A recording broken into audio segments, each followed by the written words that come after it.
Metallurgy को start करने से पहले मैं आपको छोटे छोटे 2-4 क्वेश्चन दे रहा हूँ, एक दो क्वेश्चन दे रहा हूँ, जस्ट अपनी पिछली क्लास के कुछ इंपॉर्टेंट पॉइंट्स है जो मैं रिवाइज करवा रहा हूँ। और खासकर इनऑर्गेनिक में मैंने जो कॉपी में लिखवा दिया उसको पढ़े बगैर तो अपने जेईई मेंस में बैठना ही नहीं करूँगा।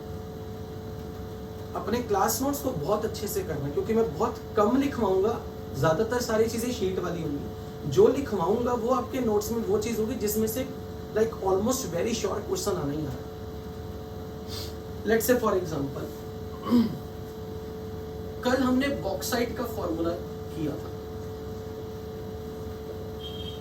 बॉक्साइट को मैंने कॉपी में ऐसे लिखवाया था एक बार, और फिर मैंने बोला इसका जनरल फॉर्मूला इज, कोई बताएगा? AlOX OH 3 - 2x, where x is lying between 0 and 1। ठीक कह रहा था वो स्टूडेंट, अभी कह रहा था ना कि सर x में 0 और 1 को इंक्लूड करना है। मत करो, सही बोल रहा है, सही बोल रहा है, नॉट इक्वल टू मत करो। कंटिन्यू क्यों नहीं करना, अभी मैं एग्जांपल के थ्रू ही समझा रहा हूं। मुझे ये बताओ, हमने डायास्पर एक और पढ़ी थी और एक गिब्साइट और पढ़ी थी। अगर कोई आपको इसका फॉर्मूला पूछ ले तो हमें पता कि ये Al2O3.1 वाटर और गिब्साइट Al2O3.3 वाटर। जो बॉक्साइट है ना वो इन दोनों का मिक्सचर है। खुद देखो यहाँ पे 2 वाटर आ रहे हैं, तो क्या 3 और 1 की एवरेज कितनी होती है? 3 और 1 की एवरेज, 3 और 1 की एवरेज 2। तो अगर मैं इन दोनों का 1:1 मोलर मिक्सचर ले लूं, 1 मोल ये 1 मोल ये, तो क्या ये फॉर्मूला ऐसा बनेगा? Al4O6.4 water. अगर मैंने 1 मोल ये 1 मोल ये मिक्स कर दिया, इसका सिंप्लीफाइड फॉर्मूला बताओ, काट दो इन सारे नंबर को, सिंपलेस्ट रेशियो Al2O3.2H2। तो अगर कोई आपसे ये स्टेटमेंट ट्रू फॉल्स में पूछे कि is this bauxite is a pure compound? No, it's a mixture of these two. इसलिए अगर कोई आपको बोलते कि बॉक्साइट आ गया, क्या bauxite is pure Al2O3.2 water? No, it's a mixture of these two. ये पॉइंट आपकी कॉपी में मुझे लिखवाना है जेईई एडवांस के लिए। कोई पूछ सकता कि क्या बॉक्साइट प्योर फॉर्म है? So it's 1:1 mixture is bauxite.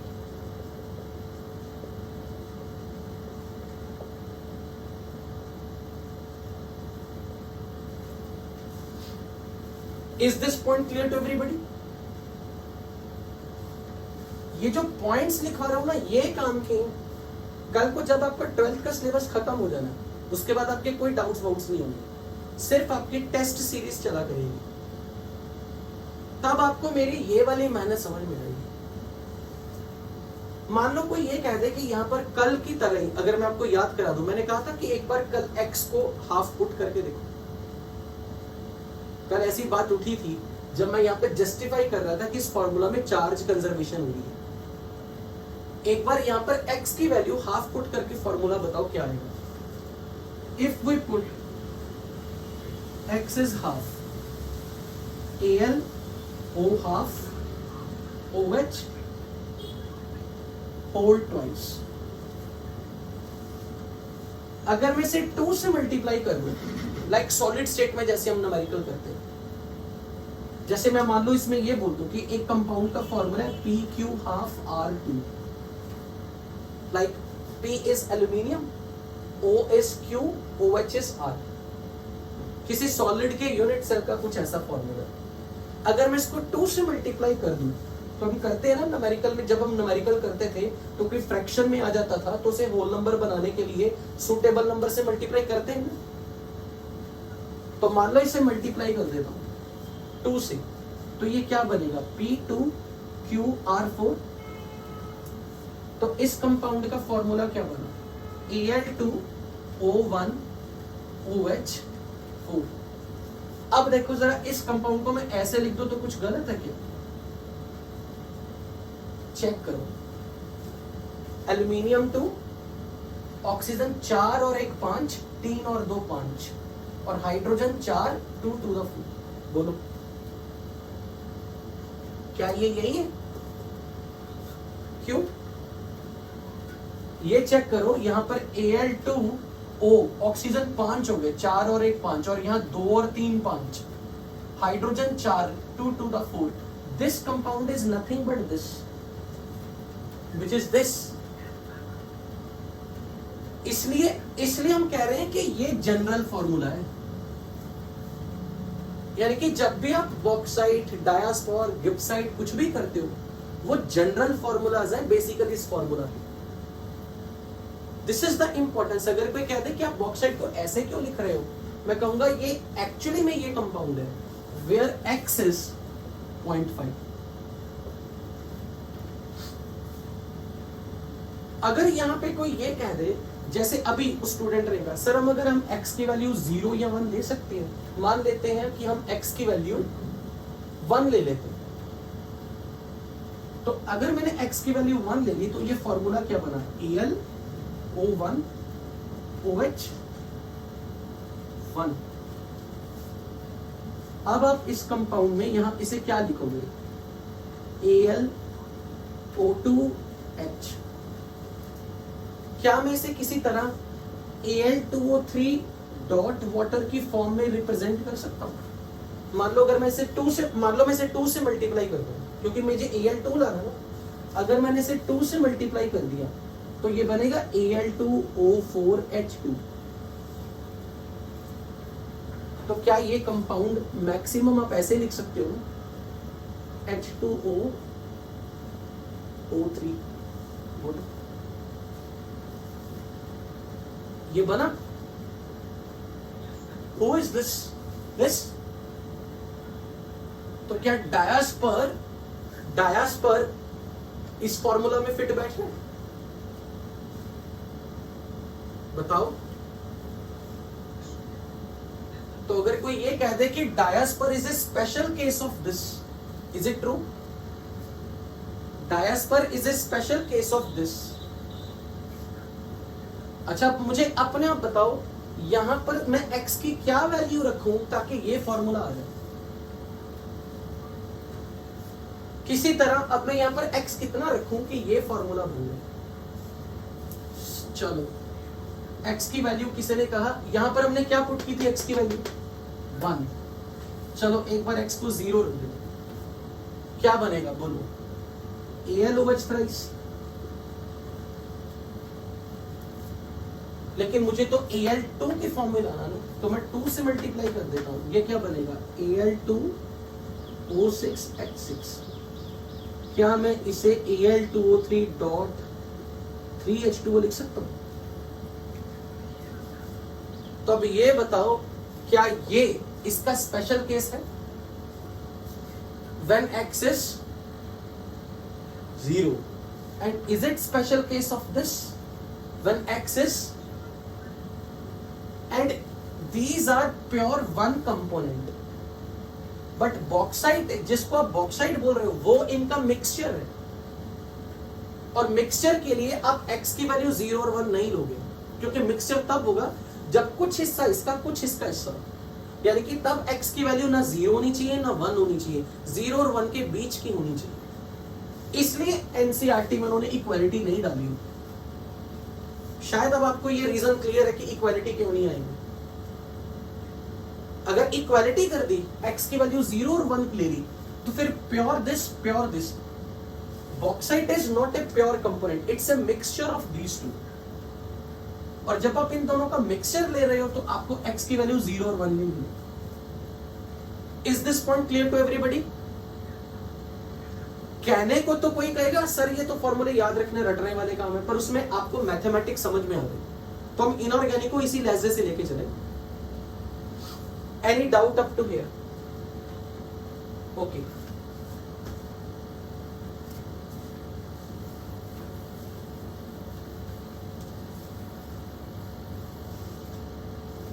कल मैंने कॉपी में एल्यूमिनियम की ओर के लिए एक राइम लिखाई थी, फील्ड में डायनासोर, बहुत डायनासोर देख कोरियन लोग घबराए।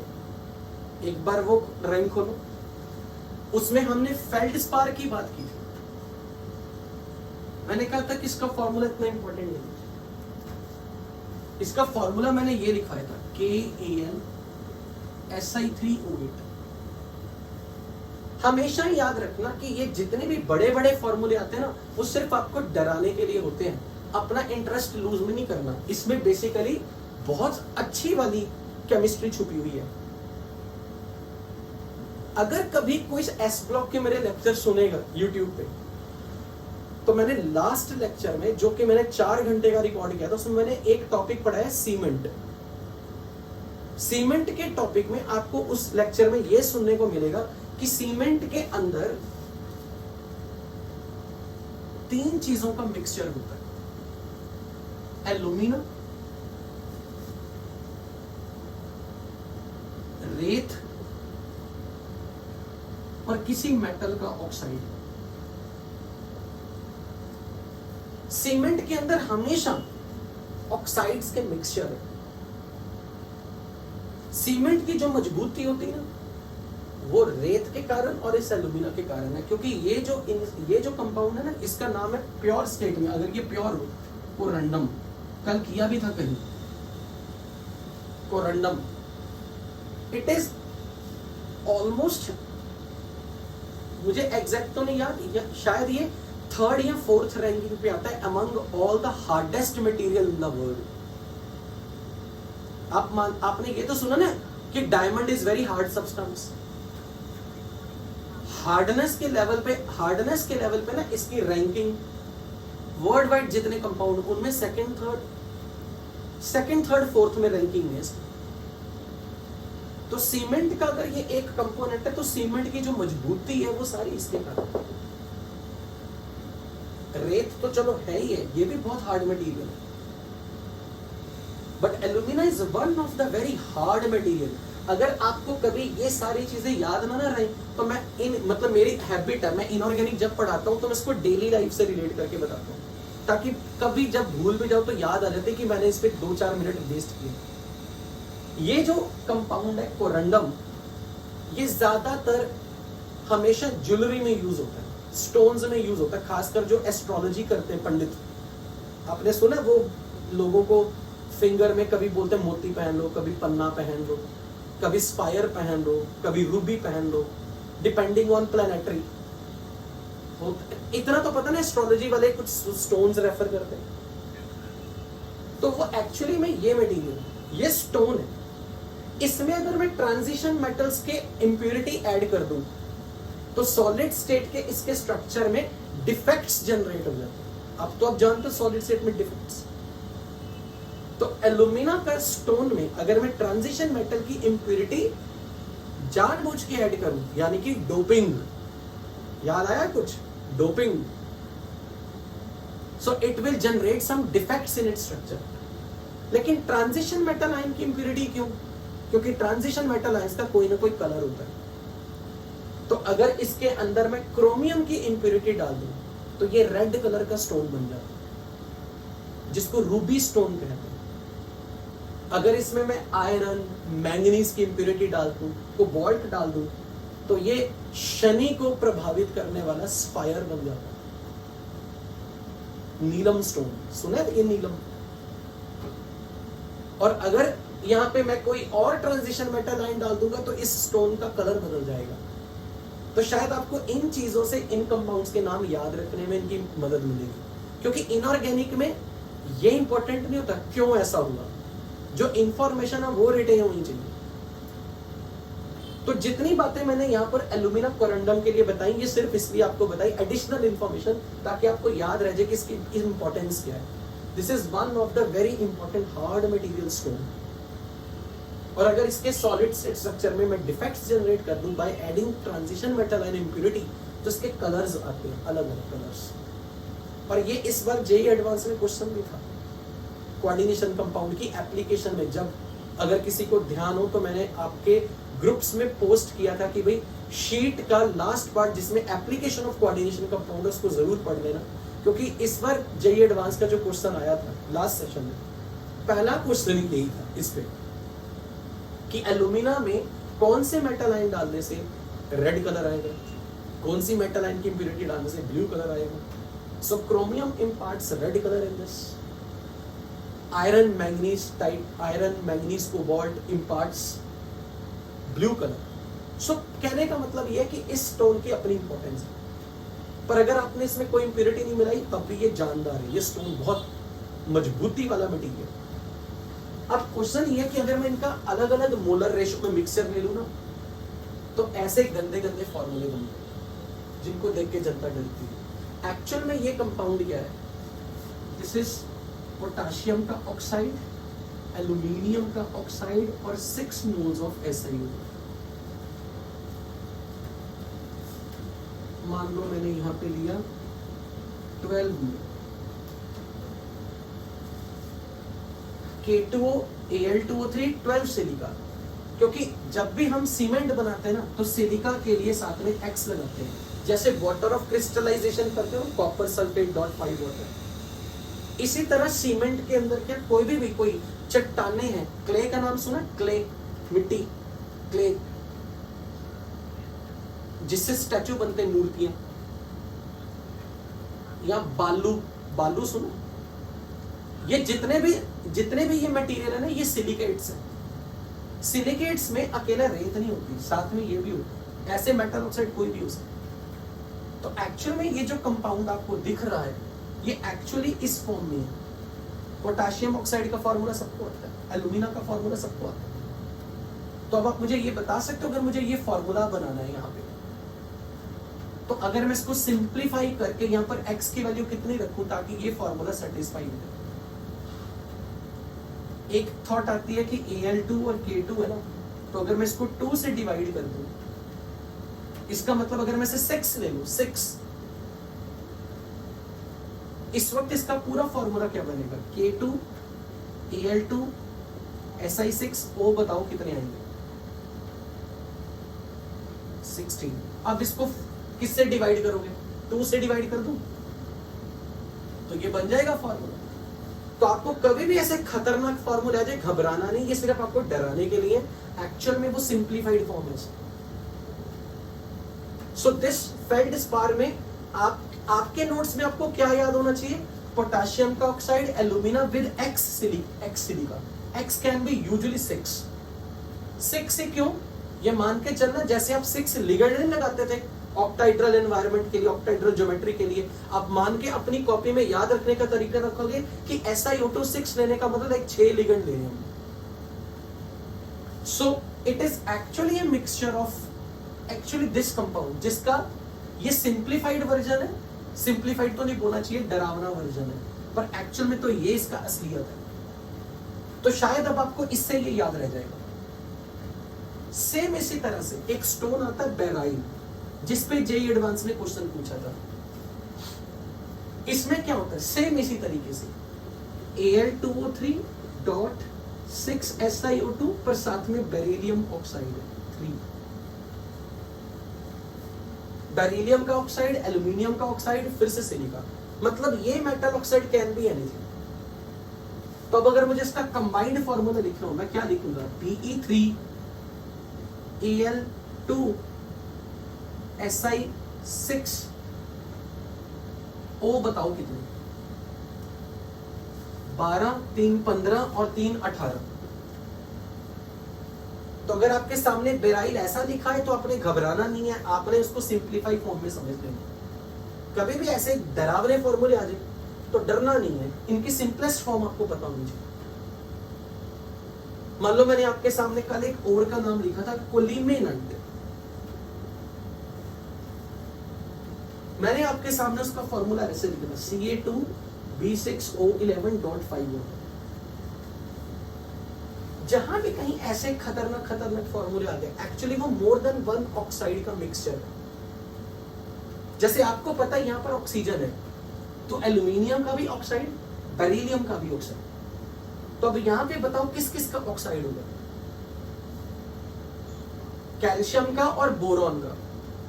Can anyone in the class tell me boron की ऑक्सीडेशन स्टेट फिक्स होती है कितनी, बोरॉन की ऑक्सीडेशन स्टेट 3। तो बोरॉन के ऑक्साइड का फॉर्मूला बताओ, अगर बोरॉन +3 स्टेट में है, तो बोरॉन के ऑक्साइड का formula, oxide is very good, शाबाश, B2O3। तो यहाँ बोरॉन कितने 6, तो कितने B2O3 लो ताकि 6 बोरॉन हो जाए, 3। अब कैल्शियम का ऑक्साइड का फॉर्मूला बताओ, कैल्शियम का ऑक्सीडेशन नंबर +2, कितने लूं 2। अब बताओ, चेक करो, ऑक्सीजन कितने थे 11 ना, क्या बन गए यहाँ पे 9 and 2 11।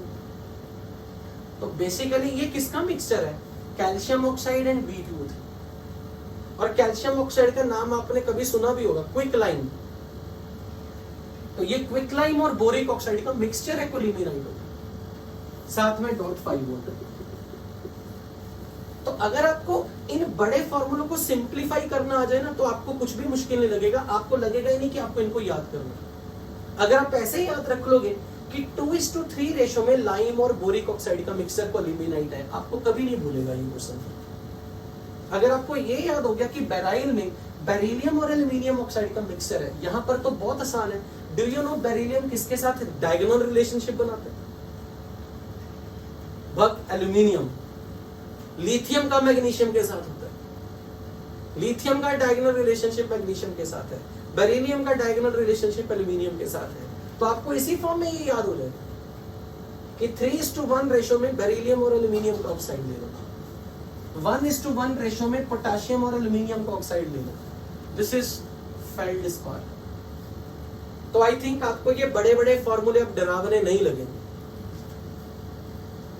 Can I assume? चैल्कोपाइराइट, चैल्कोपाइराइट,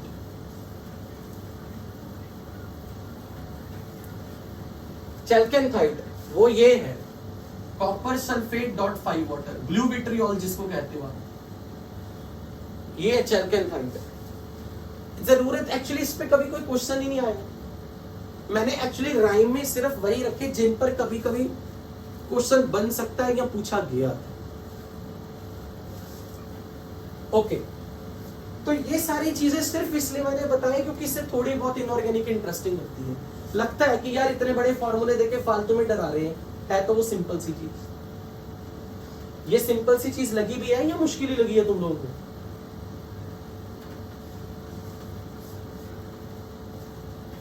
okay, can I raise now?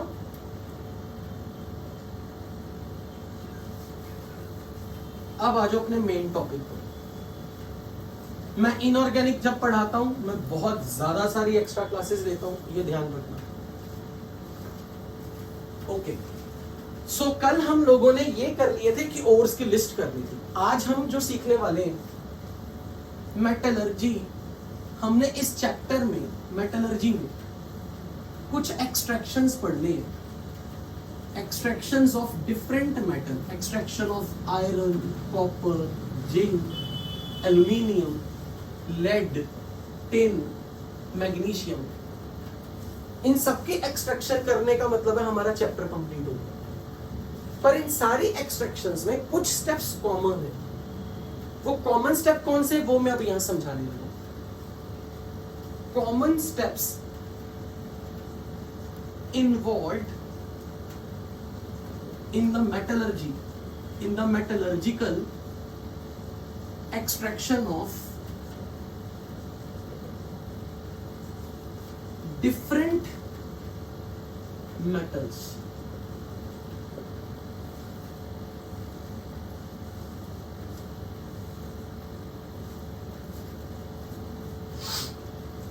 इसमें सबसे पहला स्टेप क्या है?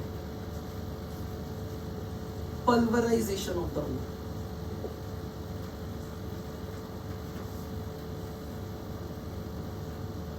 पल्वराइजेशन ऑफ ओर का मतलब है आपके पास एक ओर आ चुकी है, उसमें खूब सारी इंप्योरिटी है, नेचुरली एक चट्टान में आपकी ओर है, तो उस ओर के बड़े बड़े पार्टिकल को पिसाई करके, उनकी ग्राइंडिंग करके उनको छोटे छोटे पाउडर में कन्वर्ट करें। तरीका क्या है? या तो हथौड़ी से मारो, और अगर क्विंटल क्विंटल की चट्टाने हो, अपने मजदूर इतने सारे लगा लिए, ये काम बहुत टाइम कंज्यूम होगा।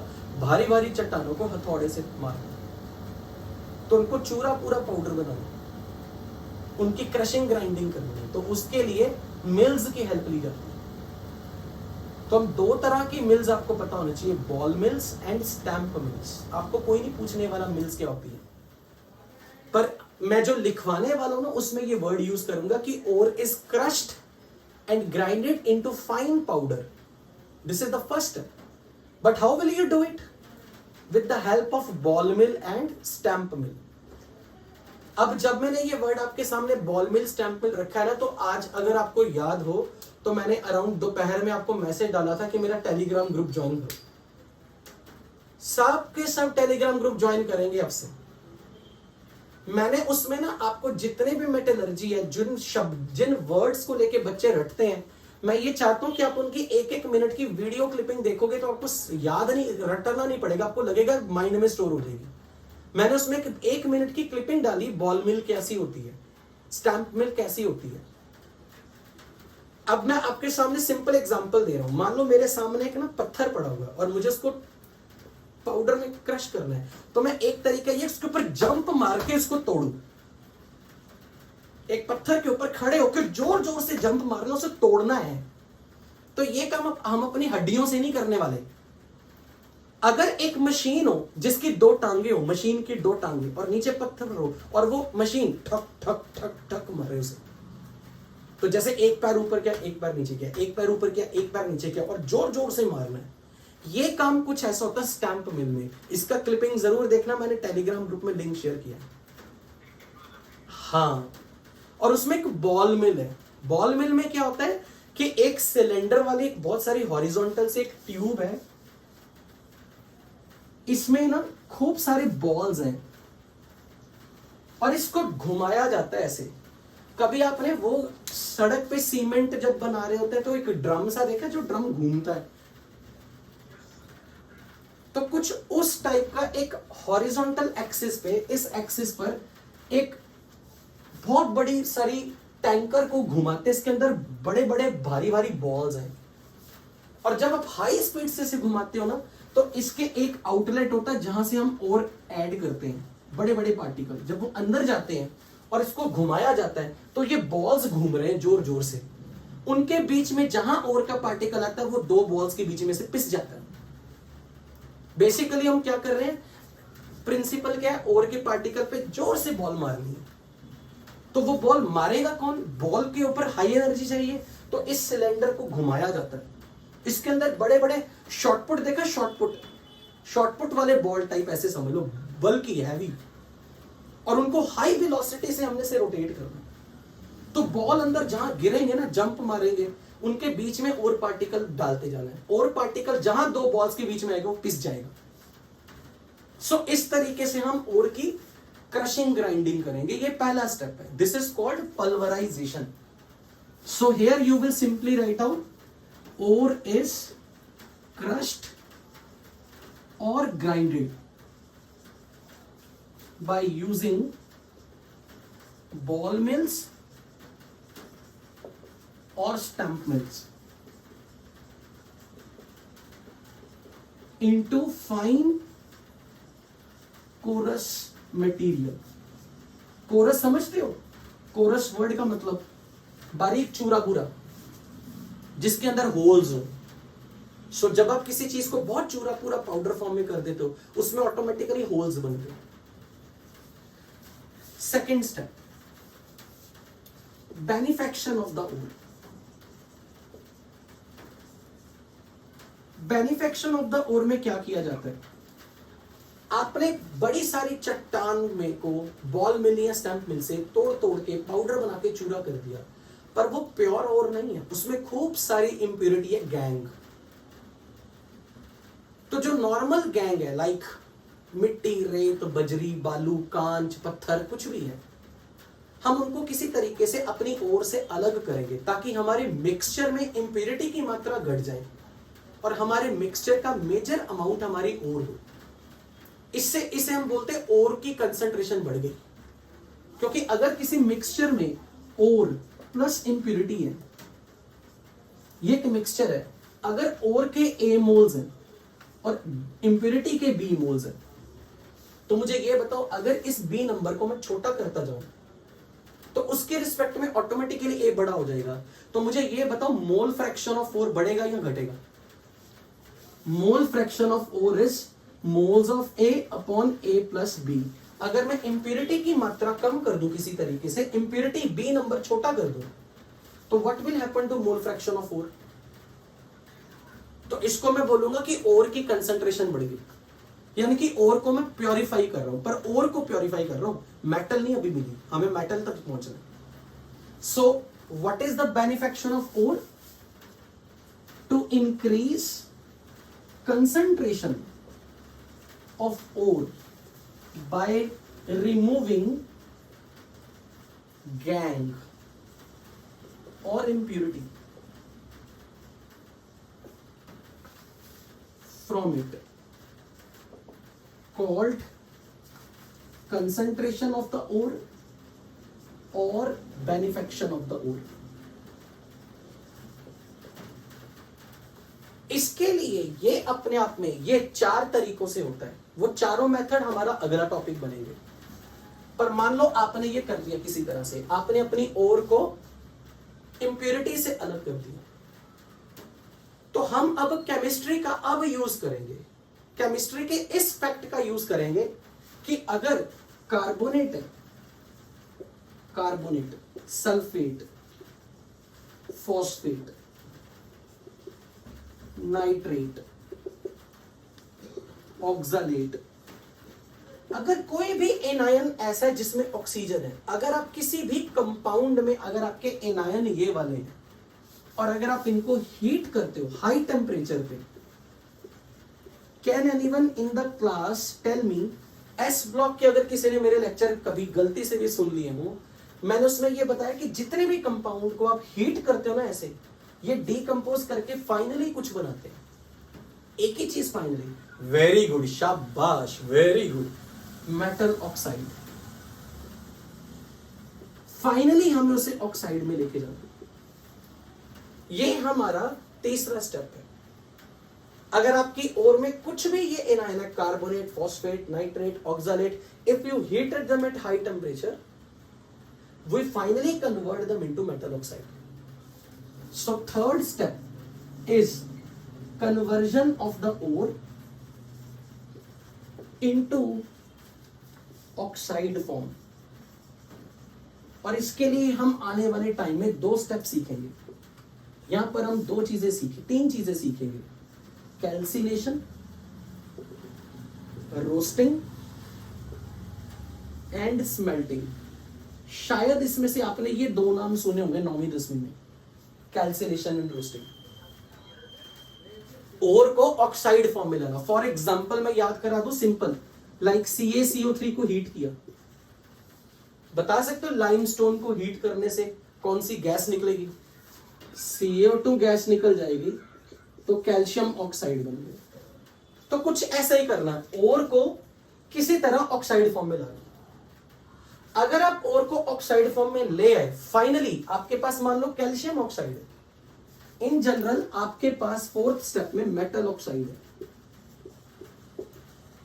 अगर मैं किसी तरह इससे कैल्शियम ले आऊं तो आपको इसमें से ऑक्सीजन निकालनी पड़ेगी. तो अगर मैं यहां पे कोई थर्ड मटेरियल यूज करूं, X, जो इसका ऑक्सीजन गेन कर ले. पहले मुझे यह बताओ, जब कैल्शियम ऑक्साइड कैल्शियम में आएगा तो कैल्शियम का ऑक्सीडेशन नंबर देख के बताओ क्या इसकी रिडक्शन हो रही है या ऑक्सीडेशन हो रही है. कैल्शियम का ऑक्सीडेशन नंबर है +2 और यहां 0, तो इसकी रिडक्शन हो गई. इसकी रिडक्शन करने के लिए मैंने X डाला, तो X ने इसकी रिडक्शन किया. तो X कौन सा एजेंट है? नहीं, कौन सा एजेंट है? Reducing agent. तो हमारा 4th स्टेप होगा to reduce metal oxide into metal by using suitable reducing agent.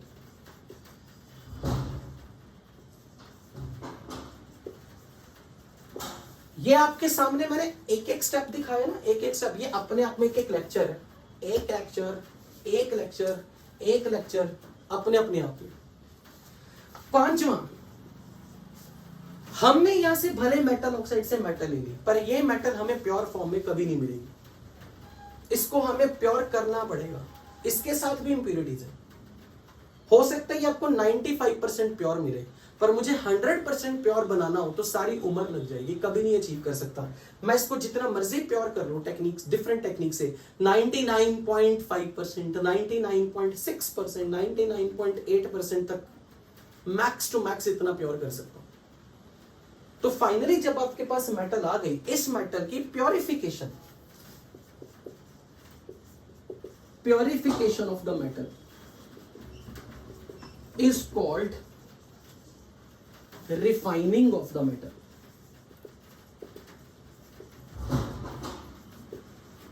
is carried out. तो किसी भी मेटलर्जिकल ऑपरेशन में, कोई भी ओर की एक्सट्रैक्शन में ये कॉमन स्टेप है 5। पहले उसकी क्रशिंग ग्राइंडिंग करो, फिर उस ओर को प्योरीफाई करो, इंप्यूरिटी से किसी तरीके से अलग करके उस मिक्सचर में इंप्यूरिटी को घटा के ओर का मोल फ्रैक्शन बढ़ाना, यानी कि ओर की कंसंट्रेशन इंक्रीज करना, फिर ओर से ऑक्साइड बनाना, उसको ऑक्साइड फॉर्म में कन्वर्ट करना।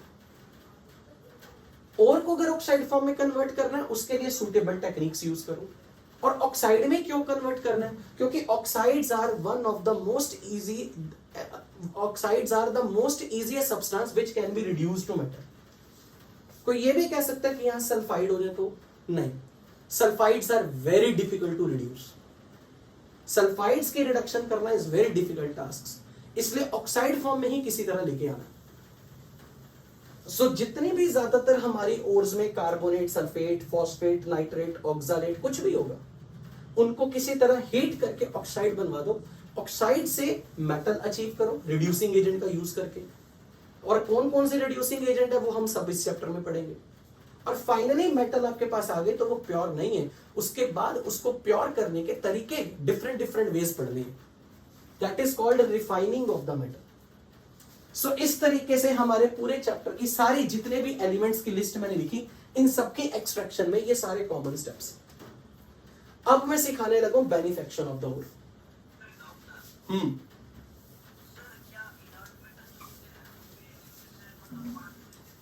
बिल्कुल करने पड़ते हैं, उनमें पांचों स्टेप तो नहीं, पर आपको वहां पर ओर की बेनिफिक्शन करनी पड़ती है। बस उसमें आपको ऑक्साइड वाला स्टेप नहीं आएगा, पर आपको ओर को प्योर करना पड़ेगा। इसकी जरूरत नहीं पड़ेगी, इसकी जरूरत नहीं पड़ेगी, पर पांचवें स्टेप की जरूरत जरूर पड़ेगी। फर्स्ट वाले में क्या कुछ नहीं, ओर की क्रशिंग ग्राइंडिंग और कुछ भी नहीं, वो सब में करनी पड़ेगी। देखो ओर आपके पास बड़े बड़े पत्थरों के रूप में है, चट्टानों के रूप में, उसको पिसाई तो हर किसी की करनी है। पहला स्टेप भी लगेगा, उनमें सब में लगेगा। ओके, अब अपनी कॉपी में नए पेज पे हेडिंग बनाओ, methods for beneficiation of the ore. Methods for beneficiation of the ore.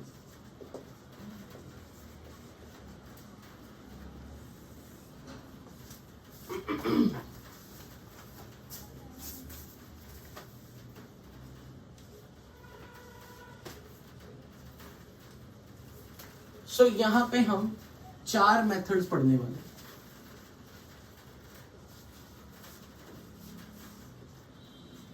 Chemical method, जिसको कहते हैं लीचिंग, और 3 physical method, hydraulic washing, electromagnetic separation,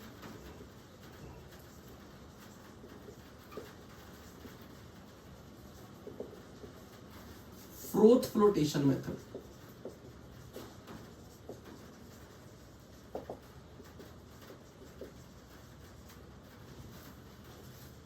These 3 are physical methods.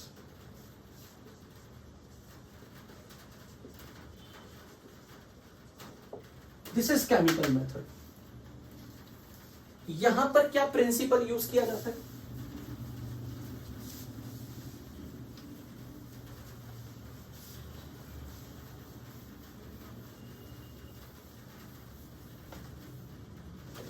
कि अगर हमारी ओर और उसकी इम्प्योरिटी में किसी तरह की उनकी फिजिकल प्रॉपर्टी में डिफरेंस है, उस फिजिकल प्रॉपर्टीज के डिफरेंस को हथियार बना के ओर को इम्प्योरिटी से अलग करना।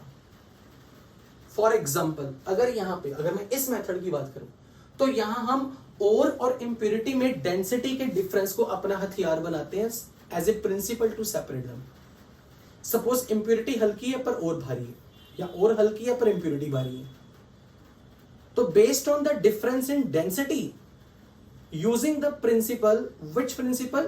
The difference in the density of ore and impurity is used as a criteria to opt for a suitable technique to separate them.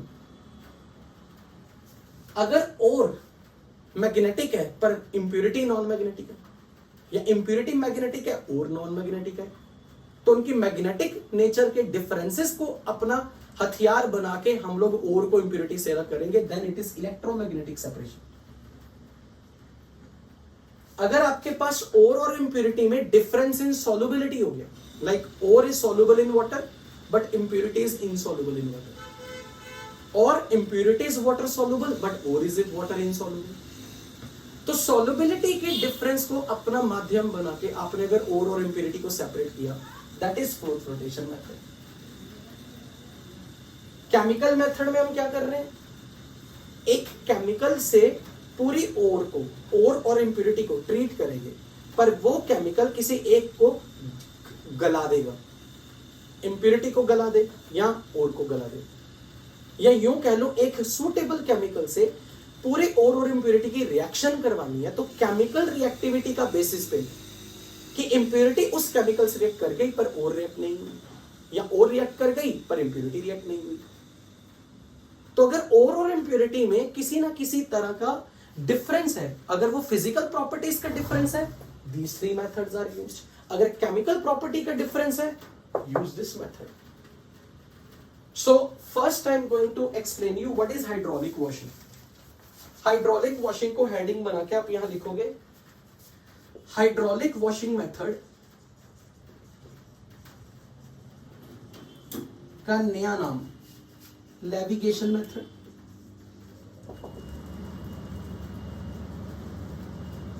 और gravity separation method, one and the same thing.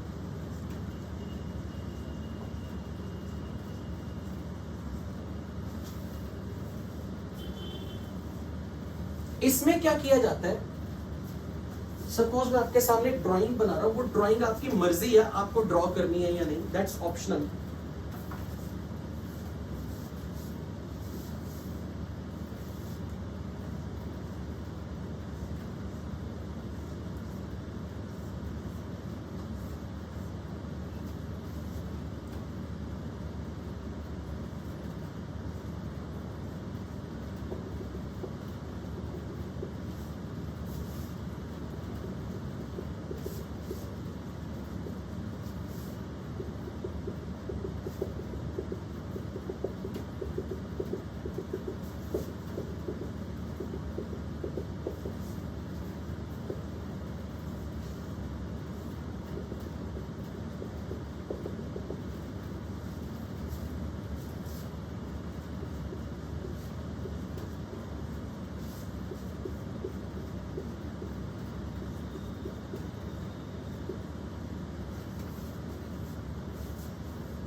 देखो क्या कर रहा हूं, यहां पर एक table है, ये एक टेबल है, पर ये टेबल स्लोपिंग है, इसकी स्लोप है टेबल की। इस टेबल पे यहां स्टॉपर लगे हुए लकड़ी के स्टॉपर्स लगे हैं, और इस टेबल को हिला रहे हैं, वाइब्रेट कर रहे हैं। क्या किया जा रहा है, एक यहां पर ओर है जिसमें इम्प्योरिटी है, सपोज इम्प्योरिटी की डेंसिटी कम है, इम्प्योरिटी हल्की है पर ओर डेंस है, तो ओर डाली जा रही है यहां पे, और यहां से तेजी से पानी फेंका जा रहा है, वाटर। तो जब ये वाटर गिराते हैं तो इम्प्योरिटी जो हल्की हल्की थी वो पानी के साथ फ्लो करती करती आगे गिरती है, और जो बड़े बड़े टुकड़े ओर के, मान लो यहां से ओर का टुकड़ा गिर के यहां गिरा, तो अगला ये स्टॉपर उसे रोक लेगा, हो सकता है ओर का टुकड़ा यहाँ कहीं बीच में फंस जाए, क्योंकि ओर हैवी है, उसको रोकने के लिए ये स्टॉपर्स लगे हुए। तो पानी गिरा के पानी को हाई स्पीड से फेंकना है और ऊपर से ओर गिरानी है। तो पानी में हल्के हल्के पार्टिकल तो फ्लोट करेंगे, वो तो नीचे गिरेंगे जिनकी डेंसिटी कम है। जो हैवी पार्टिकल है वो इन स्टॉपर्स में रुक जाते हैं और इस टेबल को हिलाया जाता है, वाइब्रेट किया जाता है। This is called Wilfley table. तो यहां मैं किस प्रिंसिपल का यूज कर रहा हूं? ग्रेविटी के मदद से हैवी पार्टिकल को ऊपर और लाइट पार्टिकल को नीचे। लाइट पार्टिकल कौन? इंप्यूरिटी नीचे आ गया। या फिर अगर और हल्की है और इंप्यूरिटी हैवी पार्टिकल है, फिर यहां स्टॉपर्स के बीच में कौन फंसा रह जाएगा? इंप्यूरिटी, और हल्का पार्टिकल तुम्हारी और आ जाएगी नीचे। एक तरीके से पानी से धुलाई की जा रही है, और को अच्छे से पानी से साफ करवा दो। You got this? Is that point clear? So here we wash the ore along with the impurity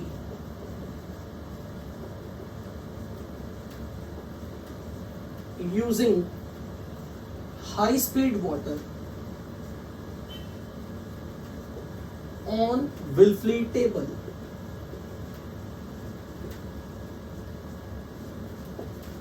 The lighter particles are washed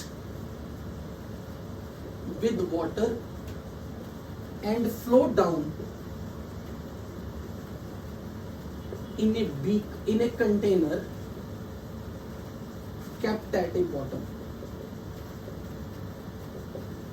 तो यहां पर आपके लाइट पार्टिकल्स यहां आ जाएंगे पानी में सस्पेंडेड फॉर्म में।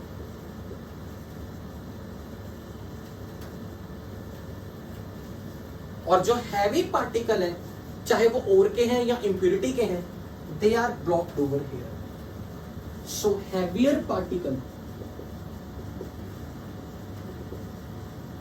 ऑफ ओर और impurity, they stay on the table blocked by ridges. Who is ridges? ये स्टॉपर्स, इनको बोलते हैं रिजेस, वुडन रिजेस, लकड़ी के बने हुए तख्ते। सो यहां पर हम किस बेसिस पर हम ओर को इंप्यूरिटी से अलग कर रहे हैं? Based on difference in density. So difference in density of ore and impurity, we separate, we purify our ore. इसलिए इस मेथड को उन ओर्स में यूज किया जाता है जिन ओर्स की डेंसिटी हाई हो या ओर्स हैवी मटेरियल की हो, लाइक Fe2O3 हेमेटाइट, क्रोमाइट ओर,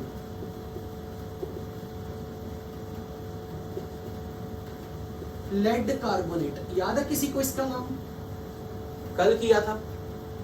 कैसेट्राइट, कैसेट्राइट चेक करो, लिस्ट चेक करो, लेड की राइम में पढ़ो, क्रीम। कैरेसाइट नहीं, वो सैरेसाइट थी या कैसेट्राइट थी, चेक करो। एक टेंस्टोन है, सैरेसाइट, सैरेसाइट, सैरेसाइट। पिच ब्लेंड, किसी ने पूछा था रेडियो एक्टिव है सर यूरेनियम, तो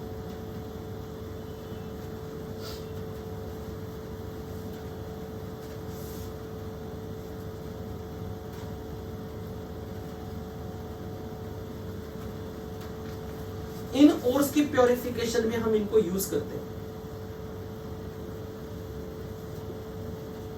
zincite, for the purification of these ores we use this method। और इस चैप्टर में सबसे इंपॉर्टेंट चीज क्या है? मेथड की एक्सप्लेनेशन कोई नहीं पूछेगा एग्जाम में। इस मेथड को किस किस ओर्स की प्योरिफिकेशन में यूज हुआ, ये क्वेश्चन आएंगे आपके एग्जाम में।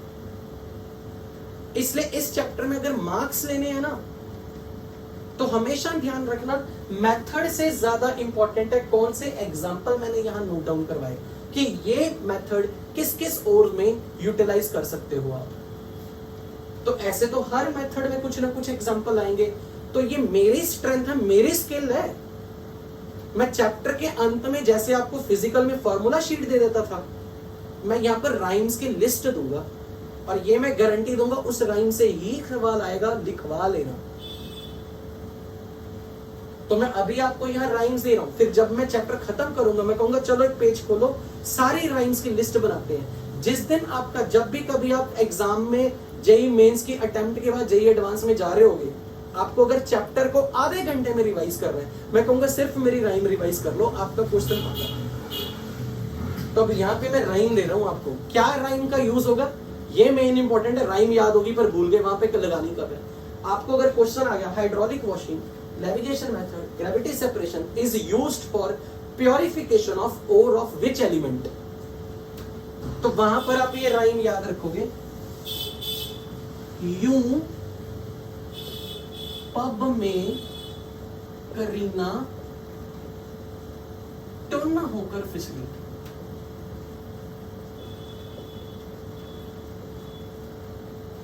पर ये राइम किस पर्पस के लिए बना के दे रहा हूं, क्यों क्यों कब याद करनी, किस चीज के लिए, कौन से क्वेश्चन के लिए।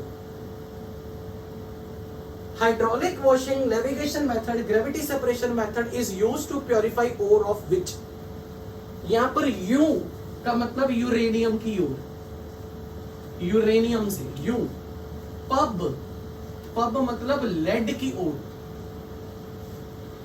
करीना क्रोमाइट ओर, ये इसके लिए क्रोमाइट, करीना क्रोमाइट। टुन मतलब टिन की ore, tin stone, SnO2 tin stone. फिसली, फिसली से मतलब मैं Fe से बोल रहा हूं, फिसली आयरन की ओर, हेमेटाइट।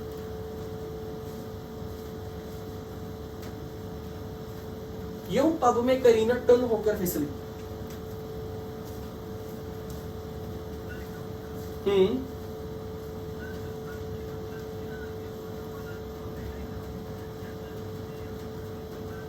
नहीं मल्टी टाइम्स करना पड़ता है, मल्टी टाइम्स। ओके, लास्ट आज के लिए इलेक्ट्रोमैग्नेटिक सेपरेशन। हाँ क्या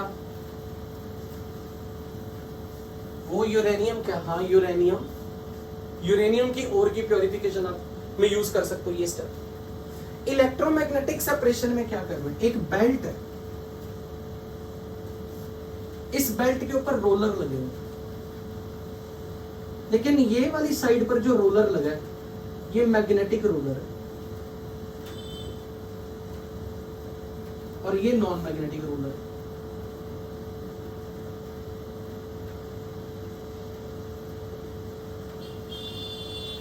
यहां पर एक कीप लगी हुई है जिसमें से, एक मिनट, फिसली से मतलब आयरन का ऑक्साइड, Fe2O3। फी मतलब फिसली से फी, Fe। यहां पर आपके पास कुछ और है, और में इंप्यूरिटी है। मान लो और मैग्नेटिक है पर इंप्यूरिटी नॉन मैग्नेटिक, तो यहां पर एक बेल्ट है जो घूम रही है, ये रोलर घूम रही है, तो यहां पर जैसे ही और गिरेगी ना, ये और मूव करेगी इस बेल्ट पे,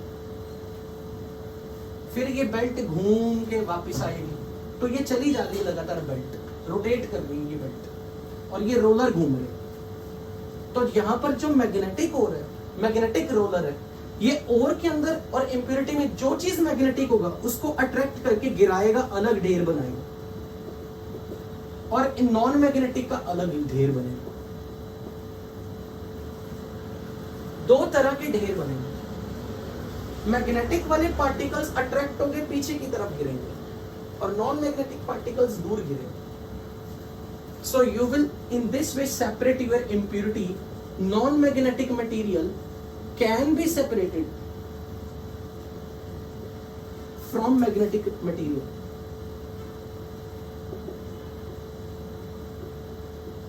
Using this method. अब इसकी एग्जाम्पल में क्या याद रखना? Examples are more important.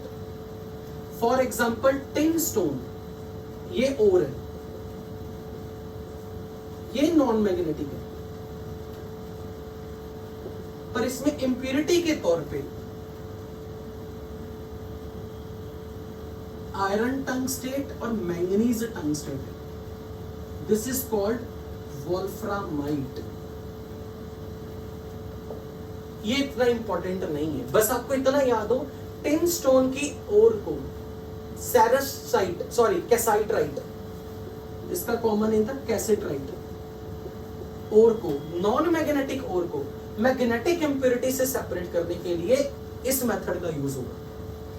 या फिर क्रोमाइट ओर. अब की बार क्रोमाइट ओर में आयरन है, सो इट इज मैग्नेटिक, पर इंप्योरिटी मान लो रेत की है, siliceous impurity, which is non magnetic.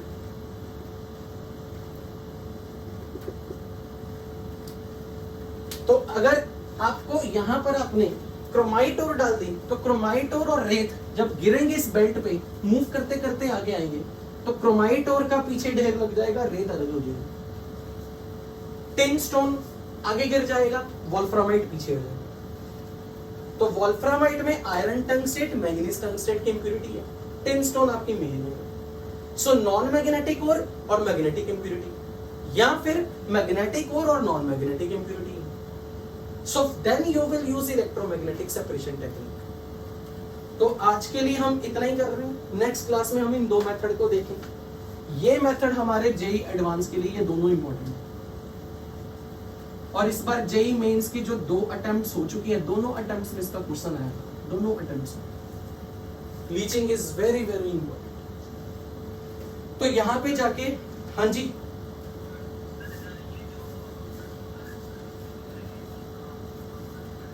हाँ, एक्चुअली वो घूम रहा है ना, वो ब्लॉक नहीं होता, उसमें फोर्स लग रही है, भले मैग्नेटिक फोर्स लग रही है, पर इसकी स्पीड इतनी रखी जाती है कि वो गिरता है ग्रेविटी के वजह से. पार्टिकल पे सिर्फ मैग्नेटिक फोर्स होना लगेगी, ग्रेविटी फोर्स भी लगेगी. आप इसकी स्पीड ऐसे एडजस्ट करोगे कि ग्रेविटी की फोर्स ओवरऑल डोमिनेटिंग है. ओके. हम यहां, अरे कोई दिक्कत नहीं है, हम ये कर रहे हैं कि 2 अलग अलग ढेर लग जाए. यहीं पे लगा दोगे, यहां से तो आप और गिरा रहे हो बेसिकली. उस प्लेट की डिजाइनिंग ऐसी जहां से और गिर रही है उसको आगे मूव करा के सेपरेशन करवाओगे. Okay, going to end of the meeting here. Next class में हम इसी मेथड से आगे मिलेंगे, कंटिन्यू करेंगे. रिकॉर्डिंग क्यों नहीं हो रही? रिकॉर्डिंग तो हो ही रही है.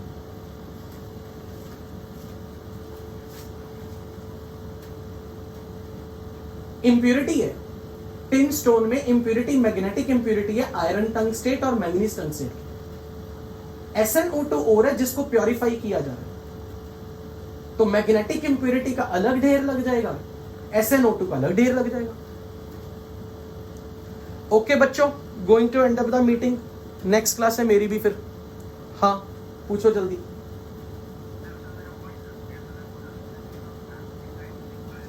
हाँ,